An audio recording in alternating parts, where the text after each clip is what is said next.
Boa tarde, queridos alunos do sétimo ano. Tudo bem com vocês? Espero que sim. Espero que todos vocês estejam com saúde e ainda em casa.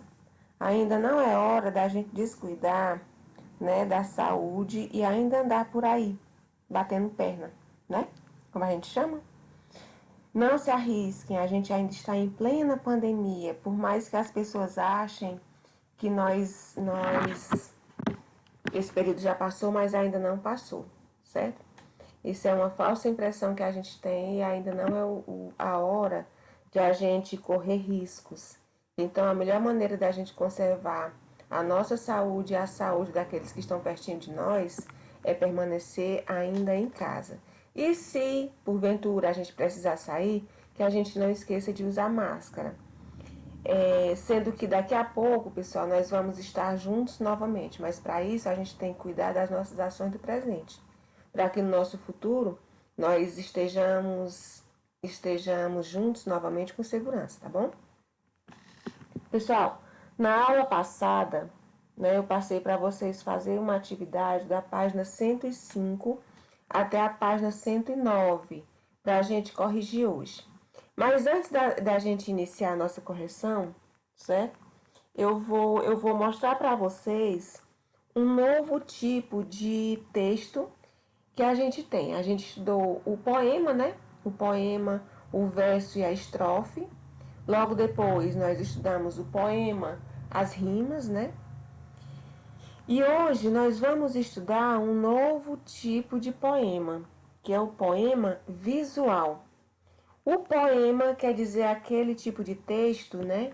Onde o eu lírico vai mostrar para o seu leitor toda a sua emoção, né? Todo o seu sentimento, né? Através das suas palavras. E visual quer dizer aquilo que se vê.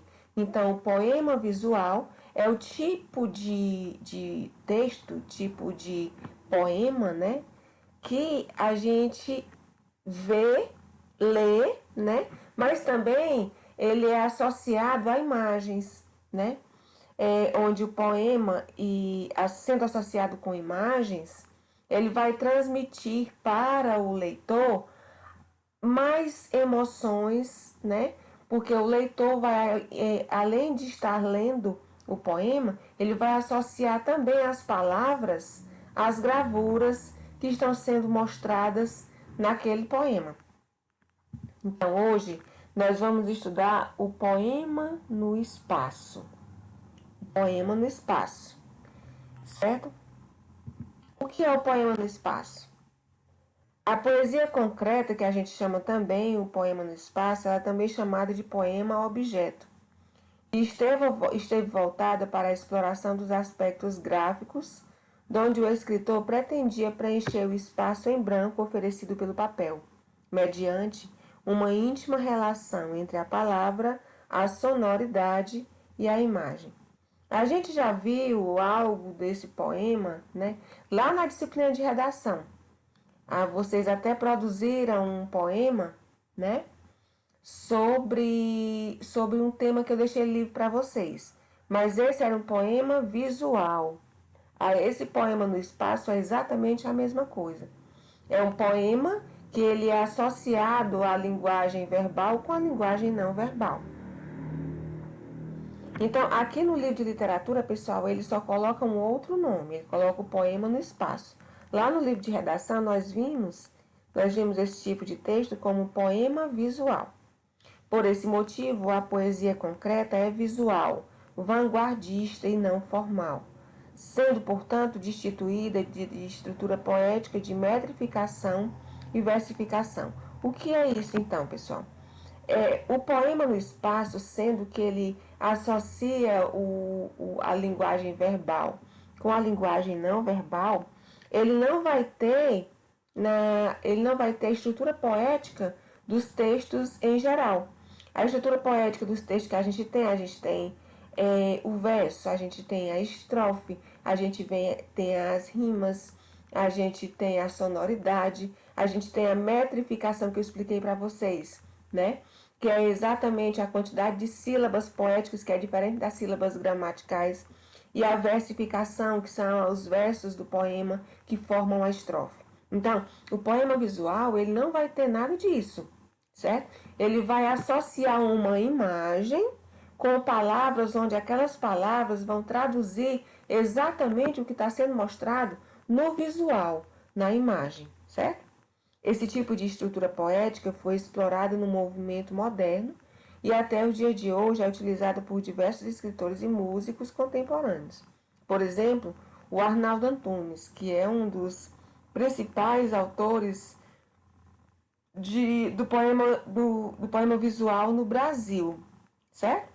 Daqui a pouco nós vamos ver alguns exemplos de poema visual para vocês relembrarem, né, do que a gente já viu lá na disciplina de redação, ok? As principais características, né, do poema visual ou do poema no espaço, como queiram, mesmo nome.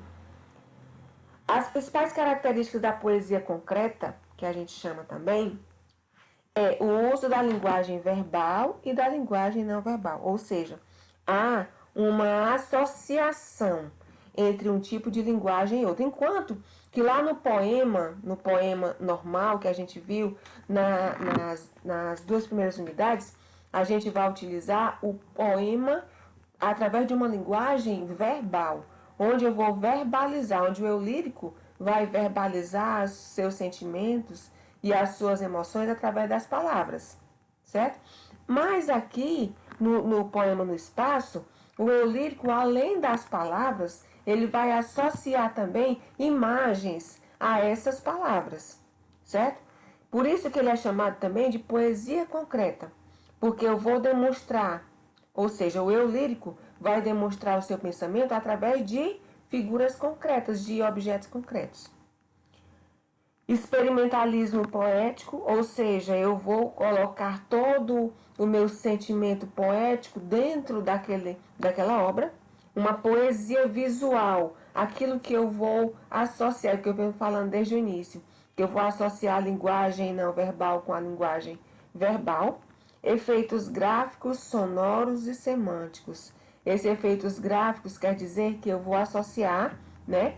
Por exemplo, eu vou desenhar, como a gente viu lá no livro de redação, um poema visual associado ao pêndulo, né? E eu vou falar no formato, né, da poesia concreta, do gráfico, eu vou falar sobre o movimento do pêndulo. Então, esse daqui é um efeito gráfico, um efeito sonoro, semântico.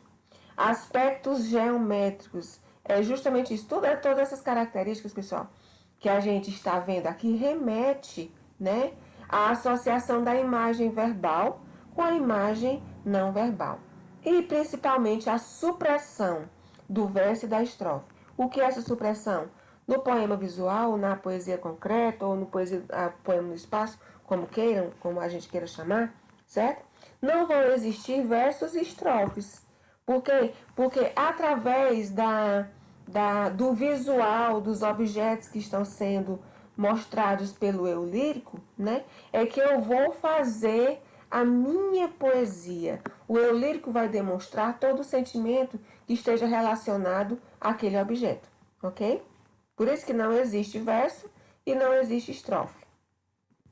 Os principais autores, né, da poesia concreta no Brasil são Augusto de Campos, o Haroldo de Campos, o Décio Pignatari, o Ferreira Goulart e mais recentemente, né, como autor mais moderno, nós temos Arnaldo Antunes também, que é um desses principais autores, ok?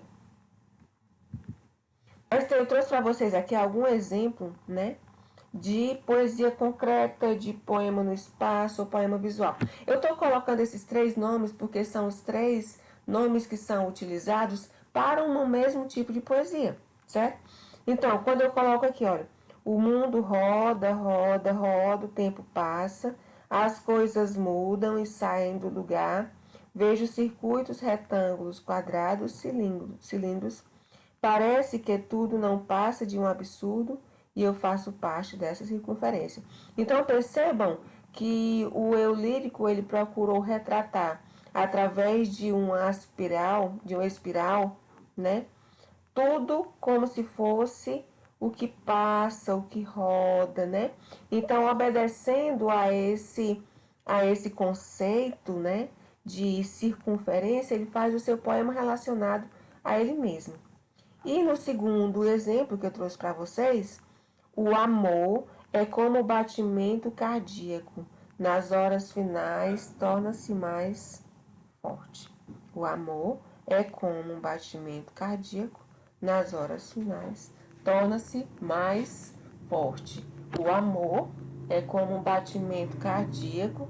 Nas horas finais, torna-se mais forte. Então, houve a associação aqui de um coração, ou seja, de um batimento cardíaco, certo? De um batimento cardíaco, houve a associação de um batimento cardíaco, por isso que houve o desenho de um coração, associando um batimento cardíaco, ok? Então, pessoal, nós vamos fazer a correção da atividade da aula anterior, que foi na página 105. Localizem a página 105.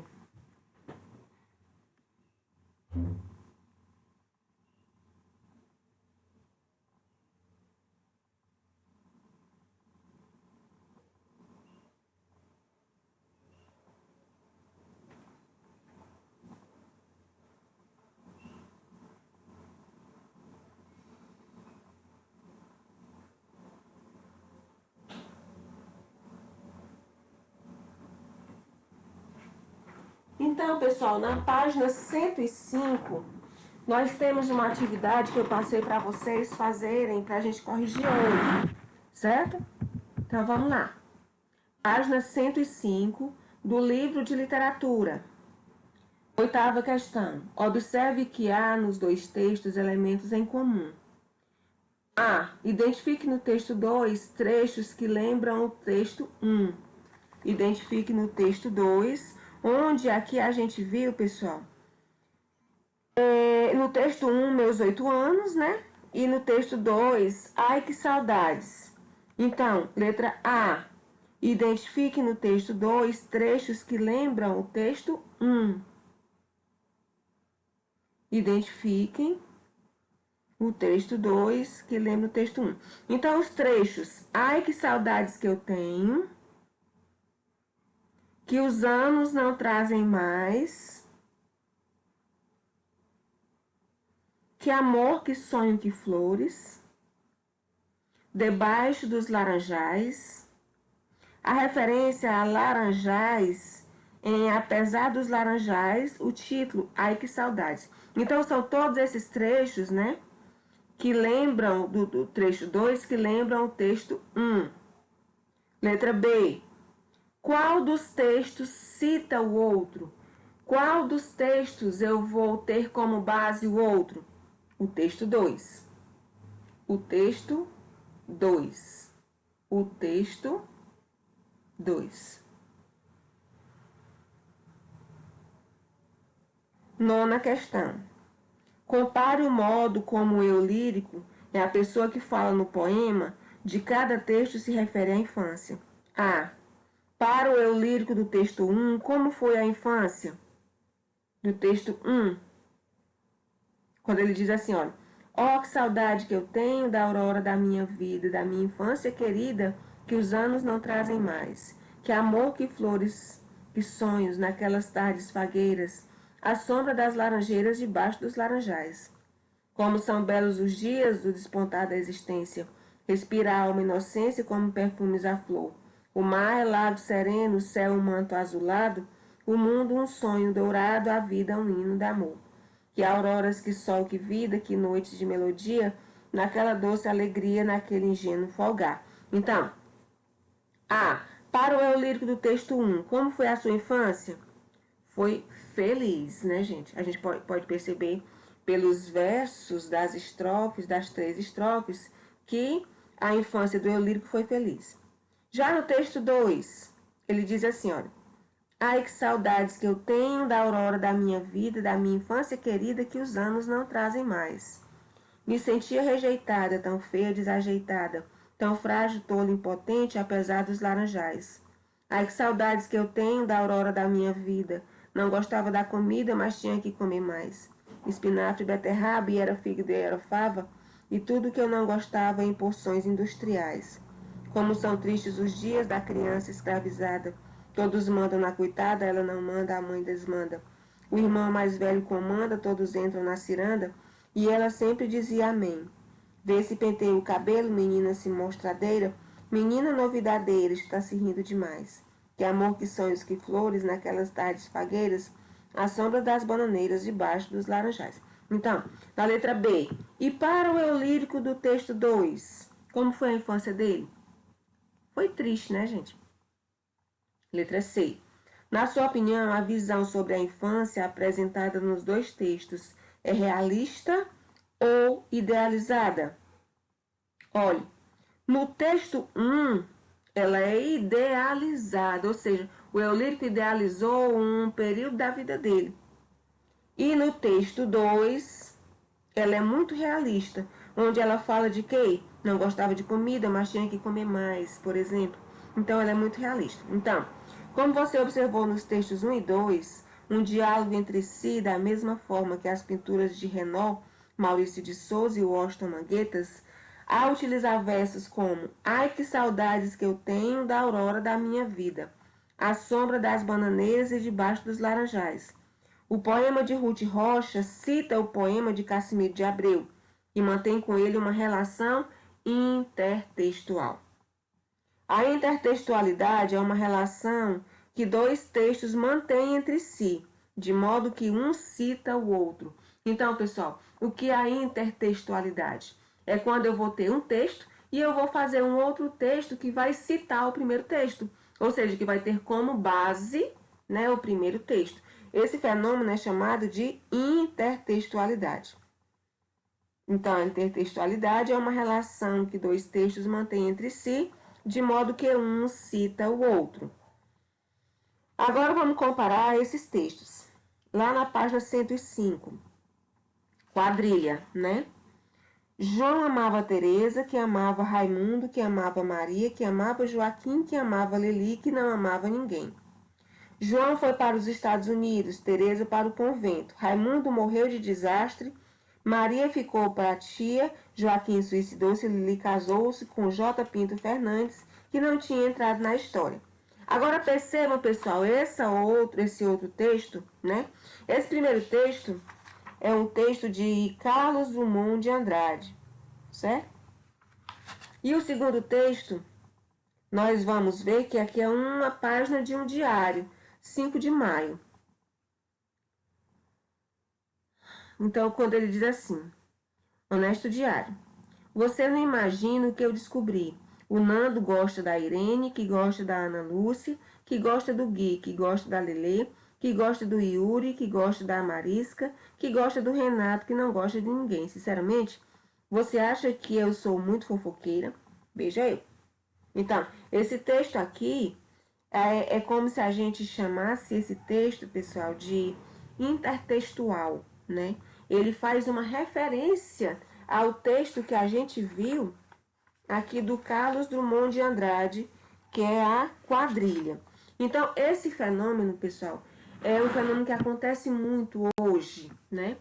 Quando você pega um texto, né? E você, através daquele texto, com base naquele texto, você vai escrever um outro texto. Então, esse é um processo chamado intertextualidade. O primeiro texto, de Carlos Drummond de Andrade, ele foi escrito na década de 1960 e o segundo, de Ziraldo, foi em 2006. Embora sejam idênticos gêneros de texto diferentes, o primeiro é um poema e o segundo é uma página de diário.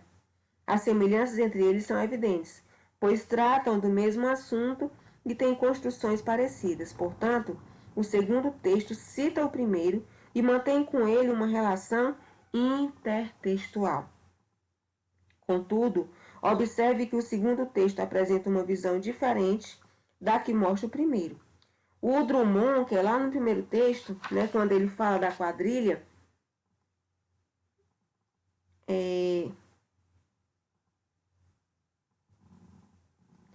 ele trata do desencontro amoroso de uma forma irônica, né, e pessimista. Já o Ziraldo, ele também trata do desencontro amoroso, mas, né, entre adolescentes, sugerindo uma situação de fofoca entre eles. Mas isso não impede que haja uma intertextualidade entre os textos apresentados. Então, o Ziraldo, ele brinca com a situação em que Julieta, que é a menina maluquinha, fala dos primeiros namoros dos amigos. O autor não apenas cita o poema de Drummond, fazendo referências aos desencontros amorosos, mas também altera a visão do Drummond, dando aquele destaque à espontaneidade dos adolescentes ao lidar com as primeiras descobertas amorosas. Esse tipo de intertextualidade entre os dois textos é chamado de paródia, certo? A paródia, pessoal, é um elemento que a gente vê muito. Tem até, não sei se vocês sabem, um poema chamado Canção de Exílio, Canção do Exílio, né? Que a Canção do Exílio, ela influenciou também algumas partes do nosso hino nacional. A Canção do Exílio foi uma dos textos que existem na nossa atualidade que até hoje foi mais parodiado, certo? E a gente percebe também que a paródia, pessoal, ela tem um quê de humor em relação ao primeiro texto, certo? A gente pode ver esse exemplo aqui, nessa página de diário, em relação ao texto Quadrilha, do Carlos Drummond de Andrade. Então, a paródia é um tipo de relação intertextual em que um texto cita outro com o objetivo de fazer a ele uma crítica ou inverter ou distorcer suas ideias. Então, na página 107, terminando a nossa correção, 107, os poemas a seguir citam canções populares. Descubra com que cantiga cada um dos textos mantém uma relação intertextual. A canção: O ciranda, cirandinha, cirandeiro, cirandar, passa anel e passa a vida dos amares a falar. Passo a vida procurando uma fada fadada, fardada de um olho assim. As meninas nas ruas não param de rodar, o ciranda, cirandinha, cirandeiro, cirandar. Esse poema é Abri, Abriste, Abreu, de Oswald de Andrade. Então, pessoal, nós temos claramente uma paródia, né, da nossa canção popular Ciranda, Cirandinha, onde ela diz: ciranda, cirandinha, vamos todos cirandar. Vamos dar a meia volta, volta e meia vamos dar. Então, qual a cantiga que cada um dos textos mantém na relação intertextual? Então, na letra A, claramente, ciranda, cirandinha, né? Ciranda, cirandinha. Na letra B, canção para Lolinha. Dorme, neném, que bicho não existe. Dorme, Lolinha, que a bruxa é um xiste. O becinho de espuma, o olhar de mamãe. Dorme, filhinha, que o dia já vem. E amanhã tem TV, tem cavalo de pau. E é o aniversário de um tal lobo mau. Dorme, neném, que a cuca não vem. E o abraço da mamãe é um bichinho zen. Então, qual é a música, a que texto, né, famoso está se referindo a essa canção para Lolinha? Aquele dorme, neném, que a cuca vai pegar, né? Então, dorme, neném. Geralmente as mães cantam para os filhos dormirem. E no último, paraíso, da letra C, lá na página 108. Letra C, na página 108. Se esta rua fosse minha, eu mandava ladrilhar, não para automóvel matar gente, mas para criança brincar. Se essa mata fosse minha, eu não deixava derrubar, se cortarem todas as árvores, onde é que os pássaros vão morar? Então, qual é a canção famosa a que esse texto Paraíso se refere? É Se esta rua fosse minha, eu mandava ladrilhar, com pedrinhas de brilhante para o meu amor passar. Então, é se esta rua fosse minha. Então, 2. Olha o que eu acabei de falar para vocês, vai se confirmar agora na questão 2. O texto mais parodiado em toda a história da literatura brasileira é a Canção do Exílio, né, que é de Gonçalves Dias, que é um poeta do século XIX. Eis alguns dos seus versos. Minha terra tem palmeiras onde canta o sabiá. As aves que aqui gorjeiam não gorjeiam como lá. Nosso céu tem mais estrelas, nossas várzeas têm mais flores. Nossos bosques têm mais vida, nossa vida mais amores. Então, em outros já fizeram paródias, né? Desse poema, escritores e compositores como Oswald de Andrade, o Carlos Drummond de Andrade, Murilo Mendes, Vinícius de Moraes, José Paulo Paes, Chico Buarque de Holanda e Moraes Moreira. Agora nós vamos conhecer alguns trechinhos, né, dessa canção do exílio que foi parodiada pela canção original, Canção de Exílio. Então, o José Paulo Paes fez um texto chamado Canção do Exílio Facilitada. Lá, sabiá, papá, maná, sofá, sinhá, cá, ba. Então, ele parodiou também aqui a Canção do Exílio. No Moraes Moreira, minha terra tem pauleiras, desencanta e faz chorar. Também parodiada a Canção do Exílio. O Murilo Mendes, nossas flores são mais bonitas, nossas frutas mais gostosas, mas custam 100 mil réis a dúzia, né? Também parodiada a Canção do Exílio. E por último, Oswald de Andrade. Minha terra tem palmeiras onde gorjeia o mar. Os passarinhos aqui não cantam como os de lá. Então aqui o Oswald de Andrade, nesse trecho também ele parodiou a Canção do Exílio, certo? Eu não pedi para vocês fazerem a página 110. Não pedi, tá? Então, pessoal, essa foi nossa correção da atividade que eu passei para vocês na aula anterior, certo? Hoje, certo? Hoje nós vamos dar continuidade aqui ao Poema no Espaço. Poema no Espaço na página 111. Eu já falei para vocês que o Poema no Espaço, ele é a junção da linguagem verbal com a linguagem não verbal, de maneira que o eu lírico vai passar uma imagem visual do poema que ele está tratando, certo? Então, o gênero em foco. Leia este poema na página 111, pessoal. Página 111. Leia este poema visual. O que a gente pode ver aqui? Amor, ardor, a dor. Então, o amor, ara, ardor, a dor. Certo? Então, aqui nós podemos ver claramente um exemplo de poema visual, onde o autor, que é o Sérgio Caparelli e a Ana Cláudia Gruzinski, eles usaram o visual na associação com a linguagem verbal. Então, na primeira questão, somente a primeira questão, este poema apresenta diferença em relação aos que você leu nos capítulos anteriores. Na sua opinião, ele foi feito para ser lido? Respondam, pessoal. Questão 1. Na sua opinião, ele foi feito para ser apenas lido? Respondam.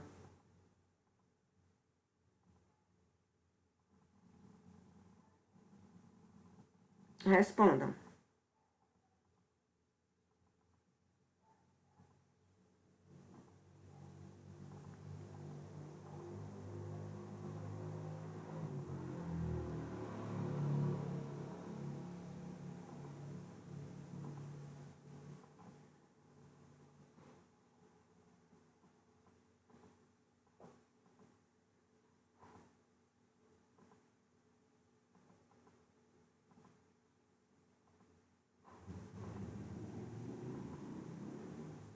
Então, pessoal, olha. Não. Ele foi feito também para ser visto. Não, ele foi feito também para ser visto. Ele foi feito também para ser visto. Ok? Na questão 2, observe o poema. A. Leia-o na horizontal. Que palavras você encontra? Letra B. E na vertical? Que palavras encontra? C. Tentando juntar as palavras da vertical com as da horizontal, que frase é possível formar? E D. Conclua. Como o amor é apresentado no poema? Então, vocês vão responder toda a questão 2. Toda a questão 2. Vamos lá?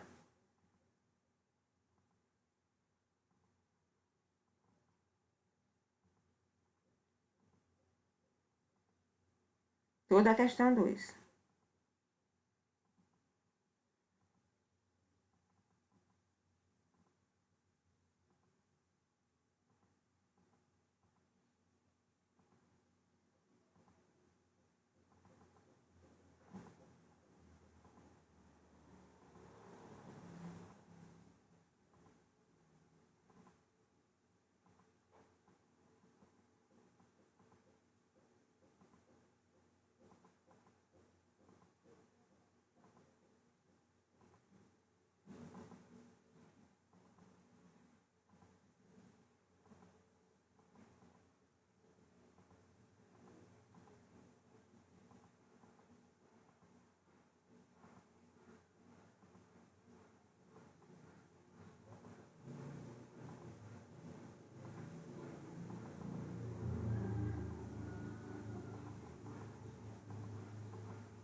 Somente a questão 2.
Então, pessoal, na questão 2, leia-o na horizontal. Que palavras você encontra? Olha, a gente pode encontrar aqui, pessoal, na horizontal.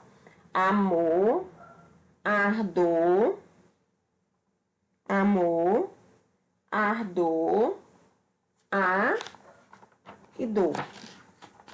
Amor, ardor, a e dor. E na vertical, que palavras encontra? A e ara.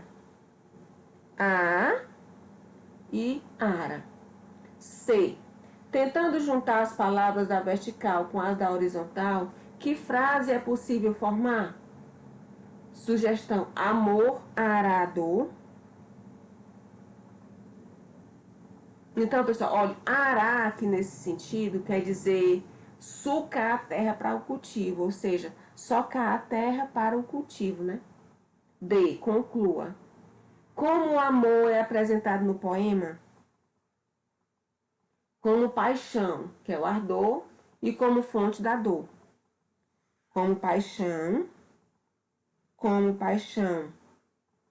que é o ardor, né? E como fonte da dor. Terceira. As letras do poema estão sobre um fundo em duas cores. A.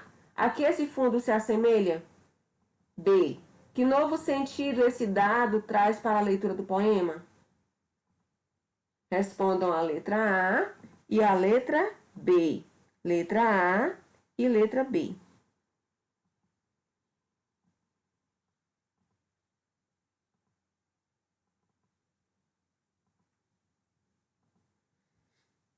Letra A e letra B.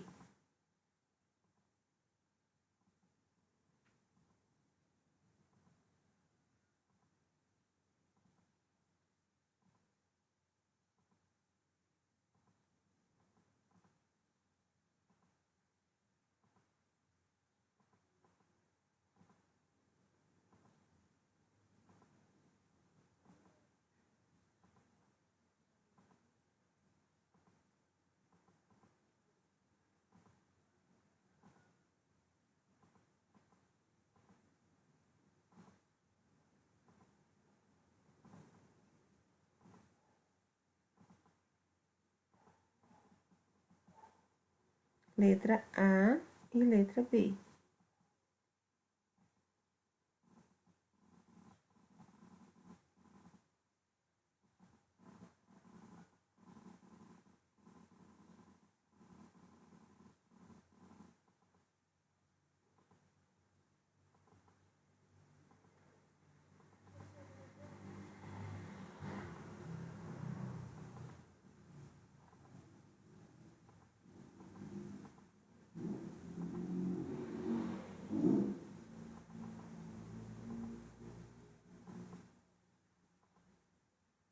Então, pessoal, na letra A. A que este fundo se assemelha? A que este fundo se assemelha? A um tabuleiro de xadrez ou a um jogo de damas? A um tabuleiro de xadrez ou a um jogo de damas? A um tabuleiro de xadrez ou a um jogo de damas? Letra B. Que novo sentido esse dado traz para a leitura do poema? Qual é o novo sentido, né, que esse tabuleiro traz para a leitura do poema? O sentido do amor como um jogo no qual se perde ou se ganha. O sentido do amor como um jogo no qual se perde ou se ganha. O amor como um jogo, né, no qual se perde e se ganha. Quarta questão, na página 112. Quarta questão, na página 112. Nos poemas visuais, a forma também tem significado. Que relação há entre a forma e o conteúdo? A, no primeiro poema. E B, no segundo poema. A, no primeiro poema.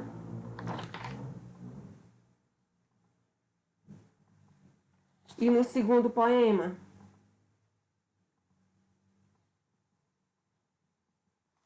Olha, pessoal. Deixa eu responder isso aqui com vocês. Ó. No primeiro poema, né, se vocês puderem olhar aqui, a disposição em forma de tabuleiro reforça a ideia de que o amor é um jogo. Se vocês olharem a disposição em forma de tabuleiro, reforça que a ideia de que o amor é um jogo. A disposição no tabuleiro reforça a ideia de que o amor é um jogo, no primeiro poema. E no segundo, a disposição na vertical, com versos de duas letras, reforça a ideia da individualidade do eu lírico e o leitor. Os dois formam uma unidade, uma só pessoa. Os dois formam uma unidade, uma só pessoa. Então, pessoal, olha na página 113. Além de trabalhar com sonoridade, um poema também pode fazer uso de outros recursos, como os visuais e os gráficos.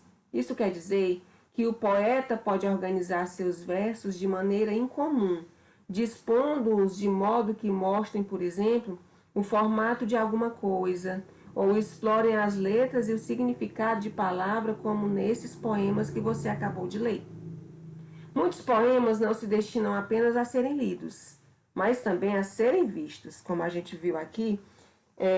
Essa é a principal característica do poema visual, né?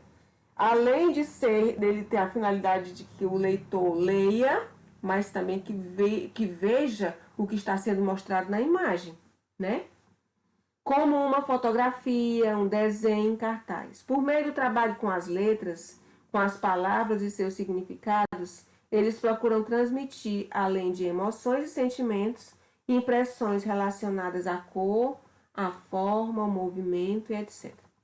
Os poemas que fazem uso, prestem atenção nessa frasezinha aqui. Os poemas que fazem uso desses recursos são também chamados de poemas concretos. Poemas concretos, certo?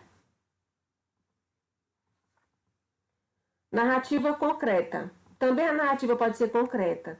Veja como, empregando imagem, cor e movimento, o autor do trabalho abaixo tornou diferente, bonita e interessante a conhecida fábula A Rã e o Boi, certo? Então aqui, certo? Nesses quadrinhos verdes ele colocou a rã e no círculo preto e branco ele colocou como o boi.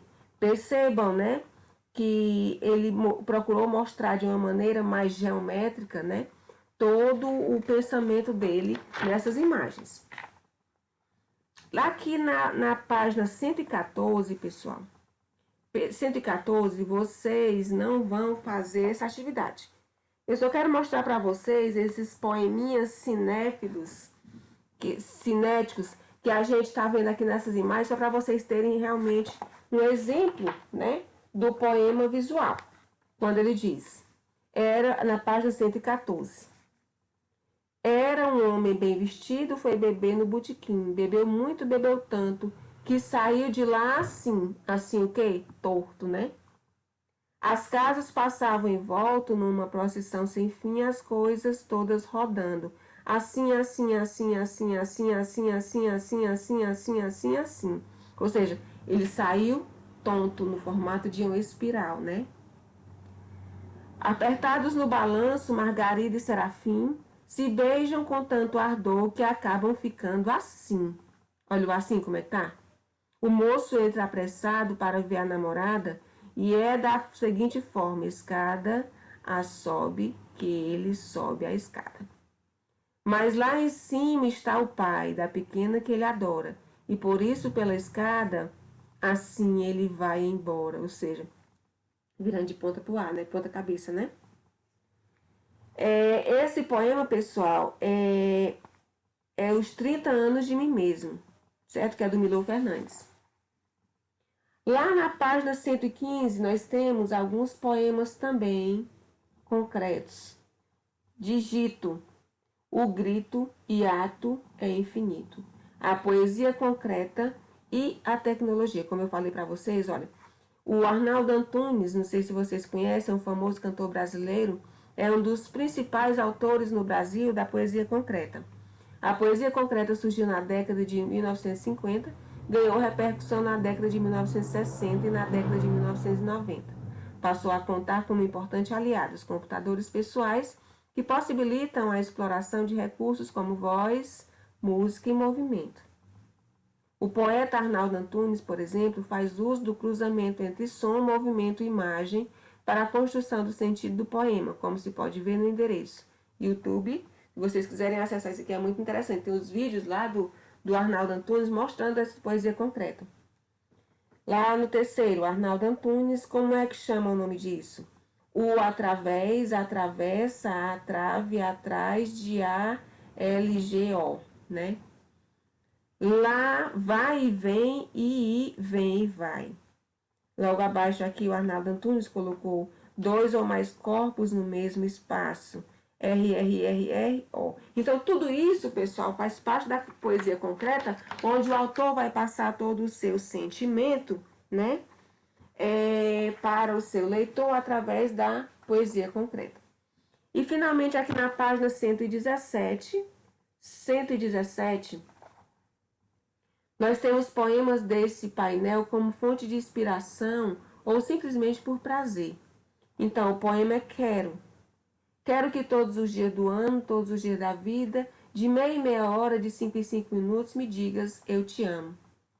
Ouvindo-te dizer eu te amo, creio no momento que sou amado. No momento anterior, E no seguinte, como sabê-lo? Quero que me repitas até a exaustão que me amas, que me amas, que me amas. Do contrário, evapora-se a amação. Pois hão não dizer eu te amo, desmentes, apagas teu amor por mim. Exijo de ti o perene comunicado, não exijo senão isto sempre, isto cada vez mais. Quero ser amado por e em tua palavra. Não sei de outra maneira a não ser esta, de reconhecer o dom amoroso, a perfeita maneira de saber-se amado.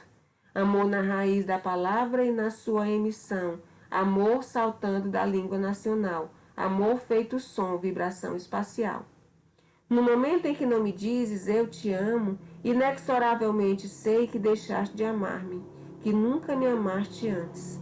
Se não me disseres urgente e repetido, eu te amo, amo, amo, amo, amo, verdade fulminante que acabas de desentranhar, eu me precipito no caos essa coleção de objetos de não amor, né?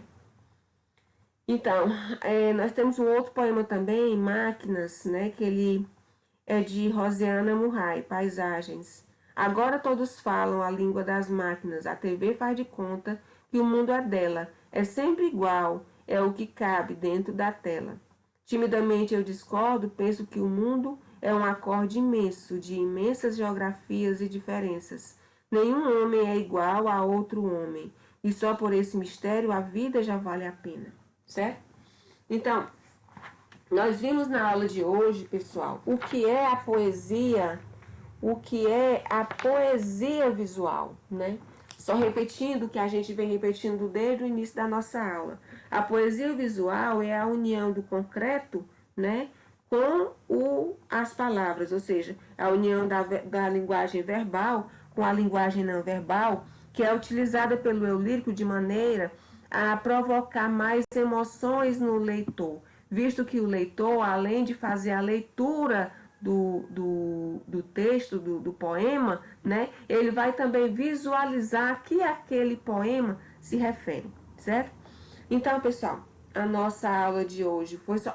antes de terminar, salientando, pessoal, que muita gente ainda não me mandou o trabalho de redação. Eu estou aguardando, hoje é o que? Hoje é quarta. Eu estou aguardando até amanhã, quinta-feira, certo?